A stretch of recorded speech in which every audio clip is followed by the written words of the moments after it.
امروز یه اتفاقی برای من افتاد که خیلی پریشان شدم، نگران شدم، فکرم خیلی مشغول شد.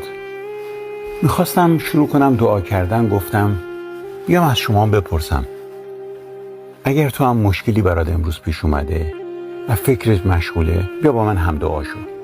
من دارم برای خودم میکنم، اما تو هم میتونی با من هم دعا بشی و این دعا رو برای خودت بکنی. خداوندا، با حضورت آمدم، با تمام افکارم، با تمام سختی های دور برم، با تمام مسائل مشکلاتی که برام پیش اومده، آمدم بر طبق کلامت که میگه خدا مرجع و قوت ماست، مددکاری که در تنگی ها فورا یافت میشود، این سختی رو نیز مثل تمام سختی ها و مشکلاتم به حضورت بیارم.